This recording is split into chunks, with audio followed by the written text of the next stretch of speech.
মজাদার একটা খাবার খাবো আজকে, খুদের ভাত। আসসালামু আলাইকুম। তো নিয়ে নিলাম প্লেটে খুদের ভাত, সাথে ছিল আপনার শুটকি ভর্তা, চান্দা শুটকি ভর্তা যেটা।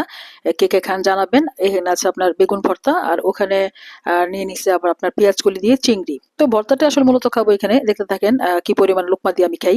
তো প্রথমে আমি এই চান্দা শুটকির ভর্তাটুকু নিয়ে নিলাম। খুদের ভাত এটা খুব মজার ছিল, খুব মজাদার ছিল। আপনারা কারা কারা খান ভিডিওটা দেখলে কমেন্টসে জানাবেন। তো মোটামুটি ভর্তা নিয়ে নিলাম। এখন এই খুদের ভাতগুলি মেখে একদম একটা 1 কেজি লোকমা দিব। তো দেখতে থাকেন। ভাতটা খুব ভালো ছিল, ঝরঝরে ছিল। ভর্তাটা খুব মজা হয়েছে। আমি চেষ্টা করতেছি আপনাদেরকে খেয়ে দেখানোর জন্য। আজকে আম, অল্প পরিমাণ আপনার ভর্তার আইটেম করলাম, বেগুন ভর্তা আর শুটকি ভর্তা। এই হচ্ছে আমার বড় লোকমা। এটা খেয়ে দেখবো। হ্যাঁ, খেয়ে খুব মজা হয়েছে আসলে। ভর্তাটা এবং ভাতটা এত মজা হয়েছে যে যা ভাষায় বলার মতো না। তো তারপরে আমি শুটকি ভাজা দিয়ে খেতে খেতে চেষ্টা করলাম পরবর্তী যে আপনার বেগুন ভর্তাটা ছিল সেটাও খাবো, সেটাও খেয়ে আমি দেখবো কেমন হয়েছে। তো এই হচ্ছে হলো আজকের খুদের ভাত এবং শুটকির ভর্তা, বেগুন ভর্তা এবং পেঁয়াজ কলি ভাজি। তো এতটুকুই ছিল। যারা পাশে আছেন দেখেন, এই নিয়ে নিলাম বেগুন ভর্তা, এটা দিয়ে একটু ট্রাই করবো, দেখতে থাকেন পাশে।